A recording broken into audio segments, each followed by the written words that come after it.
ആലുവ ശിവരാത്രി മണൽപ്പുറത്തു നിന്നും അല്പം അകലെയായി തിരുവാലൂർ എന്ന ദേശത്താണ് അതിപുരാതനമായ ഈ മഹാക്ഷേത്രം സ്ഥിതി ചെയ്യുന്നത്.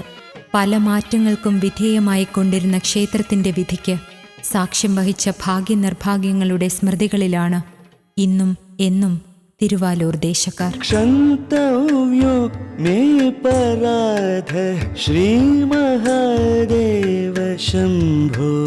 സച്ചിന്തകളുമായി ഭഗവാന് മുന്നിൽ വരുന്ന ഏതൊരു ഭക്തനും ജീവിതത്തിന്റെ സമൃദ്ധിയിലേക്കും ഐശ്വര്യത്തിലേക്കും ഓംകാരമന്ത്രം നിറഞ്ഞ പുതിയൊരു വഴി ഭഗവാൻ തെളിയിച്ചു കൊടുക്കുമെന്നതിൽ സംശയമില്ല. സ്വർലോകഗാമിനിയായ ഗംഗ ഗോമുഖം മുതൽ അഥവാ ഗംഗോത്തരി മുതൽ ഗംഗാസാഗരം വരെയുള്ള ഗംഗയുടെ ഇരുതടങ്ങളും സാധകർക്ക് ആദരണീയമാണ്, പ്രപൂജ്യമാണ്. ഇന്ന് വൈകുന്നേരം 6:30 സന്ധ്യാദീപം.